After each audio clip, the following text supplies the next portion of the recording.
Buenas tardes, sean bienvenidos al estudio de la Iglesia Bautista de la Gracia de Cuautitlán. Estamos empezando unos minutitos más tarde porque teníamos un problema técnico.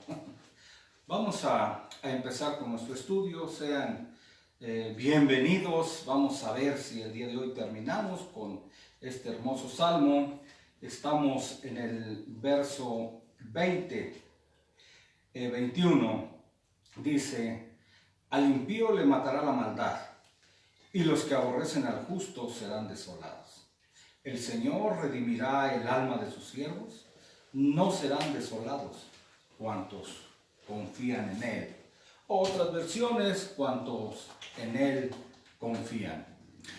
Decíamos el miércoles que es una enseñanza práctica, clara. La enseñanza clara que encontramos es que es la siembra y la cosecha, ¿no? La maldad matará al malo. Su propia maldad matará al impío. Es la siembra y la cosecha, causa y efecto. Decíamos que podemos poner infinidad de ejemplos.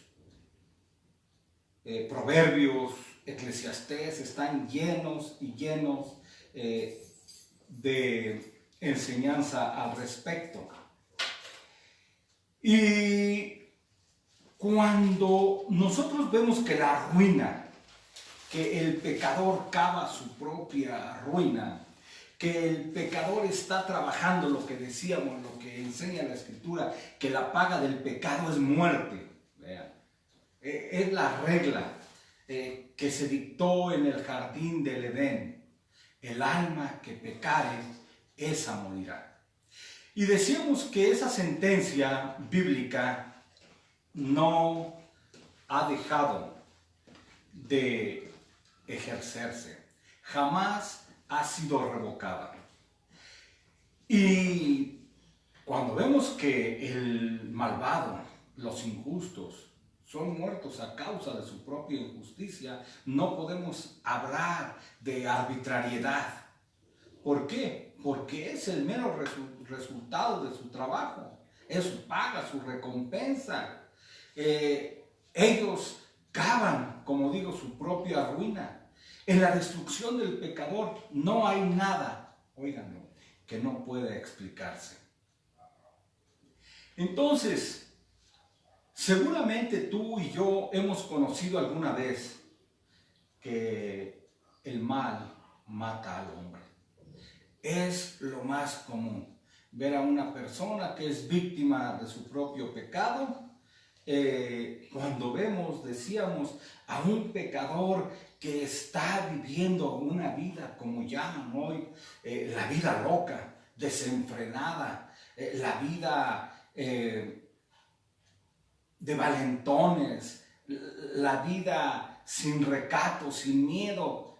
Bueno, todos nos imaginamos su fin trágico, o un fin que ya se acerca, ¿no? Se está acercando al despeñadero.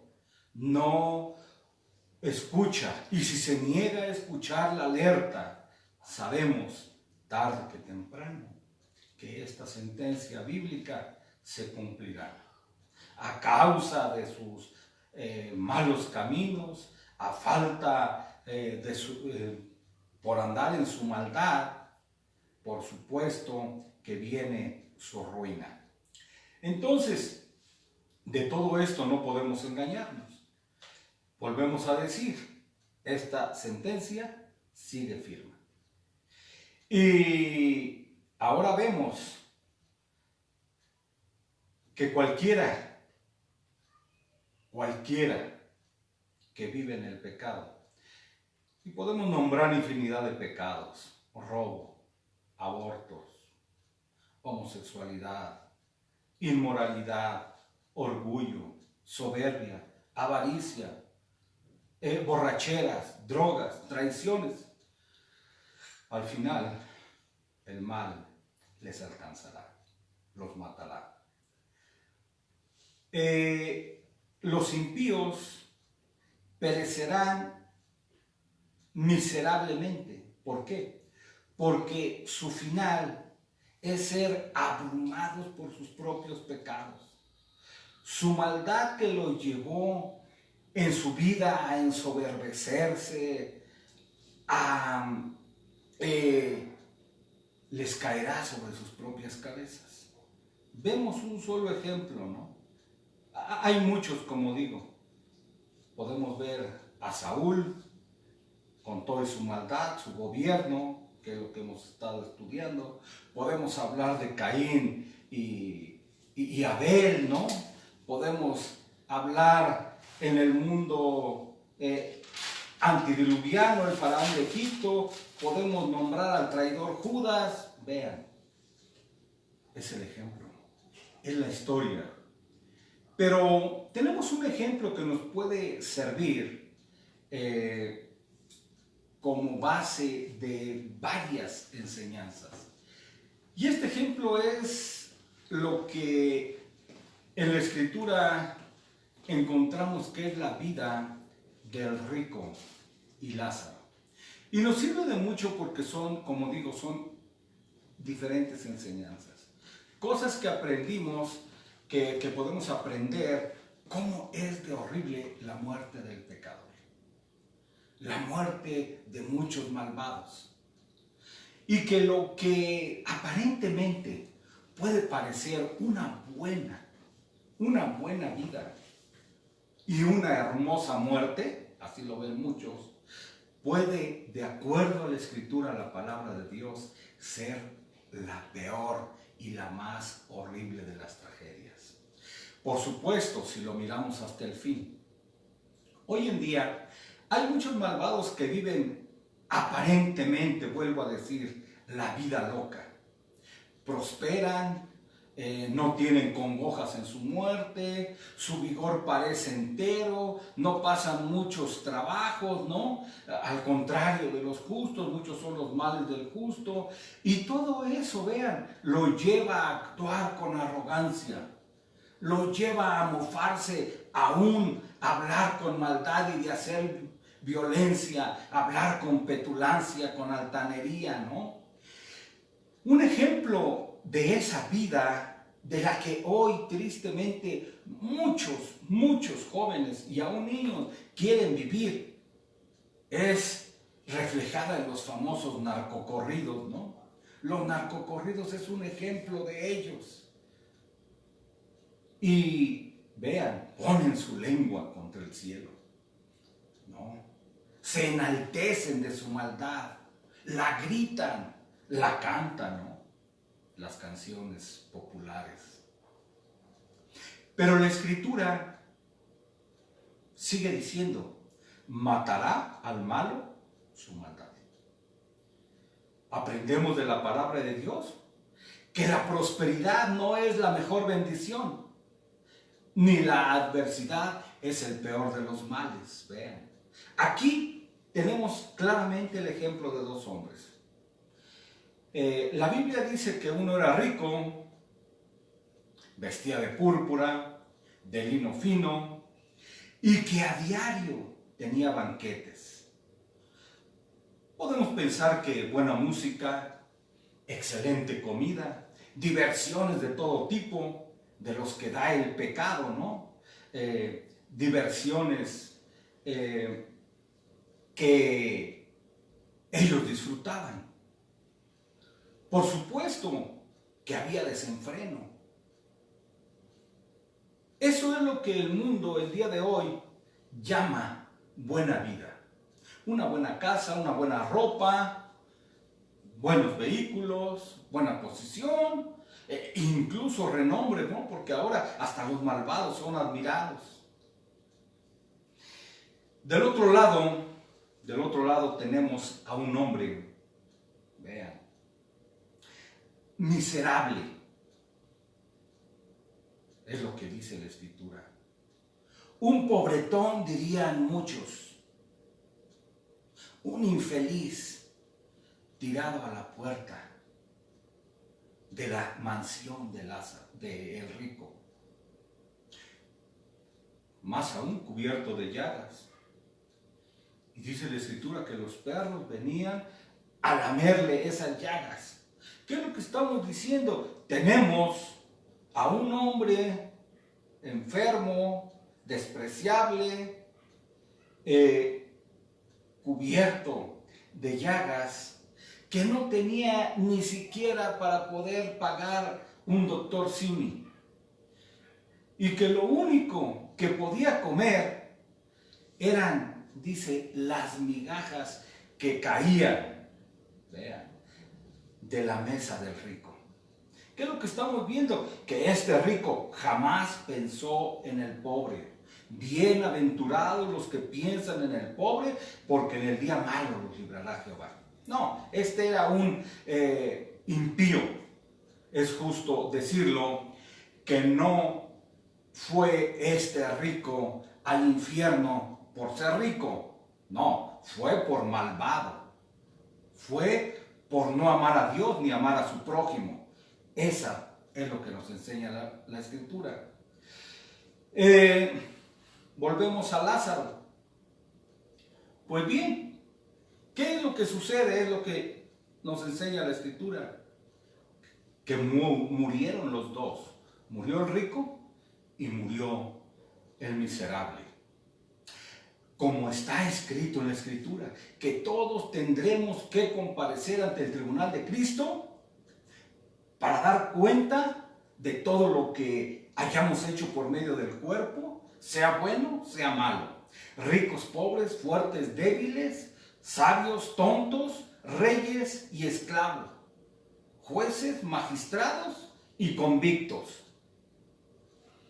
Aquí es donde la historia da un giro, se torna en una gran enseñanza. Y digo que da un giro completamente diferente a lo que muchos creen y a los que muchos que han visto este modo de vivir, creen que es lo mejor. ¿Qué es lo que nos enseña esta historia? Me refiero a que la muerte no es solamente el cese de la existencia, como muchos grupos religiosos y muchas personas creen. No, la muerte no es como muchos dicen, sea como haya sido, un malvado, un impío, ahora sí ya descansó. No. Eso sería ser como perros, como gatos o como bestias brutas. No, la Escritura no nos enseña esto. La Escritura nos enseña que el hombre fue hecho para la eternidad. Eso de nacer, crecer, reproducirse y morir, no lo enseña la Escritura. La Escritura lo niega. Esa es una falsa enseñanza y una falsa creencia de muchos, que piensan que con solo morir se pasó a mejor vida, o ya descansó, o ya acabó todo, murió. No. Eso es antibíblico. Muchos piensan que simplemente por morir todos van a ir al cielo. Y otros más aún su propia impiedad y ruinidad en la que han vivido le llega a pensar que aún en el infierno, vean, en el infierno van a seguir su vida pecaminosa. ¿Has escuchado? Cuando muchos dicen, no, yo a qué voy al cielo, yo para qué quiero ir al cielo, ahí no voy a conocer a nadie. En el infierno van a estar todos los cuates. Vean, no saben absolutamente nada de lo que es el infierno. Y en esta pandemia Dios nos está enseñando mucho de lo que muchos no creen. ¿Qué es lo que hemos visto? La Biblia dice que en el infierno hay llanto, sufrimiento y rechinar de dientes. Que no hay amistad, que no hay amor, que no hay música. Vean, y estoy diciendo que la pandemia nos enseña mucho de lo que es el infierno magnificado. ¿Por qué? Porque nadie si no hubiese pasado este aviso de Dios a través de la pandemia del COVID que estamos viviendo, nos está enseñando lo que es el infierno. No hay abrazos, no hay besos, te tienes que retirar, no puedes abrazar a tus amigos, a tus familiares, tienes que estar separado. Vean, muchos de lo que no creen en el infierno que puede suceder, lo estamos viviendo el día de hoy en todo el mundo. Y muchos ni así quieren arrepentirse. Vean, murió Lázaro, el miserable. ¿Y qué es lo que inmediatamente nos dice la Escritura? Que fue llevado por los ángeles del Señor al seno de Abraham. ¿No? ¿Quién lo hubiera imaginado? Aquel cuerpo abandonado en el umbral de la puerta del rico, quizás sin que nadie le haya dado sepultura, causando lástima. No solo lástima, sino repulsión, llagas, podredumbre, por sus heridas pestilentas. ¿Quién lo iba a enterrar? ¿Quién lo iba a sepultar? Nadie. Quizás lo echaron, lo jalaron para llevarlo a afuera de la ciudad, como se estilaba, ¿no? Al basurero. Como muchos Lázaros de hoy, también, que son despreciables para el mundo religioso moderno. Sobre todo en aquellos donde se predica el falso evangelio de la prosperidad. Vean. Si llega un pobre, un miserable, alguien con mala ropa, quizás descalzo, por supuesto que lo van a sacar de esos grupos, lo van a correr a patadas. ¿Para qué les sirve? Si él no puede darles nada de lo que ellos quieren, que es dinero. ¿Qué le pueden sacar a un miserable? Por supuesto que no tiene ni para diezmos, primicias, ofrendas, ventas de amuletos, indulgencias y toda la sacadera de dinero que hacen en esos lugares. Mi casa la han convertido en cueva de ladrones, que son muchos grupos religiosos el día de hoy. Eso es donde se predica el falso evangelio de la prosperidad. Vean. Ante los ojos del mundo, Lázaro, un pobre, un miserable, un despreciable. Pero justo ante los ojos de Dios. También tengo que decir que Lázaro no fue al cielo por ser pobre, miserable, porque hay muchos pobres y miserables que son soberbios, jactanciosos, que son pecadores, que son viles. No, este pobre, este miserable, Lázaro, fue al cielo porque fue justo y fue justificado a través de la justicia de Cristo. Esta es la verdad bíblica. Vean. Ahora, pasemos a comentar la muerte del rico. ¿Qué muerte más pomposa? Llegó al mundo en pañales de seda y salió vestido de púrpura, lino fino. Así como vivió. ¡Cuánto lujo! ¿Qué clase de funeral para este hombre?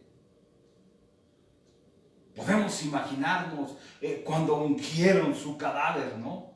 El famoso embalsamamiento, la reconstrucción, la higienización, la conservación, el aspecto estético para una buena presentación, ¿no? Vean cuánta vanidad, y todo para ser comido por gusanos, pero más aún para ser llevado al infierno, en donde está en medio de tormentos, en medio del fuego abrasador y sufriendo, ¿verdad? Dice la Escritura, esto es lo que enseña, que este pobre diablo, ahora sí, clamaba, porque el dedo de aquel despreciado Lázaro le dejara caer una gota de agua sobre su seca lengua, cosa que nunca le fue concedida. Vean. Ya no clamaba por un buen vino, sino por una miserable gota de agua. Nos damos cuenta ya lo que esto significa. La miserable y horrible muerte del pecador. Una enseñanza más. Nunca, escucha, nunca envidies la vida disipada y mucho menos la muerte del pecador. No te fijes en los lechos cubiertos con preciosos lienzos, ni los féretros con chapas de oro, ni los extravagantes ramos de flores, ni el llanto y lamentaciones de los supuestos amigos y familiares gimiendo, o las multitudes que los acompañan a las tumbas cuando son transportados. No, no envidies eso. No envidies sus mausoleos impresionantes, ostentosos. Muchos se dejan arrastrar por estos engaños. Y si te preguntas, muchos llegan a pensar que la muerte de estos malvados, de estos criminales, es excelente al haber logrado este tipo de despedidas. Muchos quedan impresionados. Hemos visto mucho de esto. No te dejes engañar. A la luz del Evangelio, a la luz de las Escrituras, vean, la respuesta es que el alma que pecare, esa morirá. Que el alma del rico fue llevada al infierno y que tuvo que pagar por cada, y está pagando, porque el infierno como el cielo son eternos. Hemos hablado de la eternidad. Que este hombre sigue en el infierno, entre torturas y terrores, y que de nada le sirvieron las honras y homenajes en su partida, pero que tampoco valió la pena su miserable por pecadora vida. Vean, cada cosa, cada platillo que saboreó con injusticia, con maldad, cada cosa que despojó a los pobres o que robó porque no le pertenecía, le está siendo cobrada con intereses. David sabía perfectamente esto. David estaba consolando y adiestrando a los suyos. Vean, ellos sufrían el odio de Saúl. Un impío los perseguía. Siempre es la regla, los impíos persiguen a los justos. Caín acabó con Abel. Salomé pidió la cabeza de Juan el Bautista. Y todo creyente sabe, y eso es en lo que espera, que hay un día en que todos tenemos que comparecer ante el tribunal de Cristo para entregar cuentas. Vamos a ser llamados a cuentas por cada cosa que hayamos hecho por medio del cuerpo. Y entonces el juez justo de toda la tierra pronunciará sentencia. Y los que odian a los justos, los que odiaron a los justos, los que no tuvieron misericordia del pobre, serán encontrados culpables, serán desolados, serán condenados. Vean. como el malvado Herodes que persiguió a Cristo hasta la muerte, o como Judas que fue el que lo entregó. Vemos. Recordemos que la virtud o la justicia siempre tendrán una recompensa diferente. Pero también debemos de recordar a los creyentes que toda virtud y toda justicia siempre van a acarrear el odio de los hombres malvados. Con todos sus males que pueden infligir. Vean. Los justos, la Escritura lo dice, los que quieran vivir piamente sufrirán persecución. ¿Por qué? Porque un hombre íntegro siempre va a oponerse a los malvados, siempre va a estorbar al malvado. Y por sus vidas perversas, estos se unirán a los que envidian al justo y así aumentarán el número de enemigos. Pero no importando cuántos sean, no importando cuántos se junten, todos juntos serán condenados. Es lo que dice la Escritura. Pero también dice que Jehová redime el alma de sus siervos y que no serán condenados cuantos en él confían. Vean. Ninguno de los que confían en Dios en esta vida serán condenados en el futuro. Cuantos en él confían, ninguno será condenado. Este es el lenguaje de la fe. Justificados pues por la fe, tenemos paz para con Dios por medio de nuestro Señor Jesucristo. Cuánta confianza, vean, en estas palabras son las que tiene David. Y no solo en su boca, sino en su corazón. Confianza significa literalmente volar a un refugio para protegerse, para encontrar precisamente el refugio, ya sea en la roca, ya sea un escudo. Esto es lo que dice David: huiré en busca de refugio. ¿Y qué espada podrá contra ellos? ¿Qué espada? Vean, escondidos en las hendiduras de la roca, nada puede tocar. Otro refugio más que encontramos en este salmo es: con sus plumas te cubrirá y debajo de sus alas estará seguro. Vean, cuánta confianza. Es la seguridad de los polluelos que vuelan, no corren, vuelan a esconderse bajo las alas.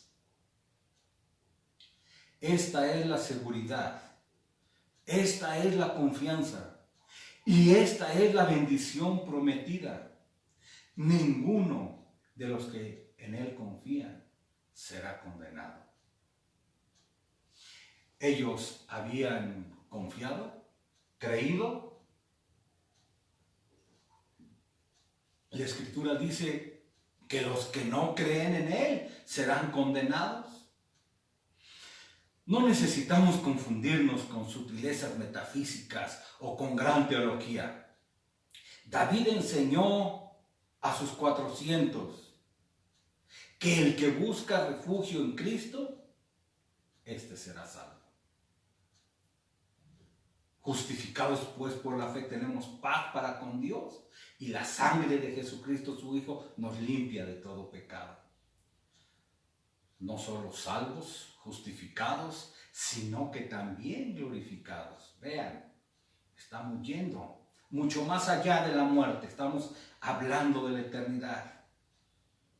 Cuando David y sus amigos, me refiero a sus 400, a los pobres, a los amargados, ¿se acuerdan? En aquel tiempo, a los perseguidos, pudieron finalmente volver a casa. Y David tomó el gobierno. Vean, que dijimos, los estaba leccionando para ser unos buenos ciudadanos, para ser un mejor país. Hablamos de lo que se tenía que cambiar, o no más bien cambiar, sino regresar a la ley de Dios. Preguntaron cuál era el buen camino. David tomó el gobierno, cumpliendo y poniendo en práctica todas estas enseñanzas, la justicia, las leyes, que son la enseñanza de Dios. Hacer justicia al pobre, a la viuda, al desamparado, los 10 mandamientos, la ley moral de Dios. Y el Señor redimió el alma de sus siervos. Y por supuesto que les fue mejor en todos los órdenes de la vida. Podemos hablar que es un final feliz, ¿no? Como el que vemos y esperamos en muchas películas. Y fueron felices para siempre. Y estas palabras son una realidad en la vida de los justos. Fueron felices para siempre y son felices para siempre en la eternidad. Por lo tanto, podemos decir que la oración de David se convirtió en una oración contestada. Vean, cuánta enseñanza práctica. ¿Quiénes desean vida para ver el bien? Vengan, gusten, vean y prueben que nuestro Padre Celestial es bueno. Y que no solo para los 400 y David, sino que es bueno para ti y para mí.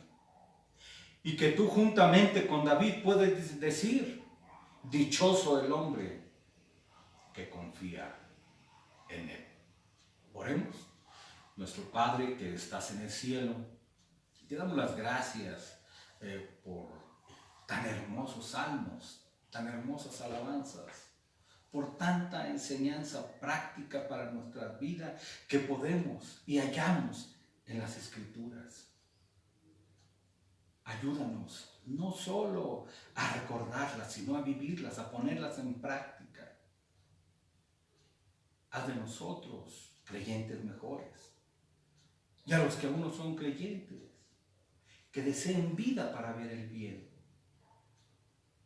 que se acerquen a ti.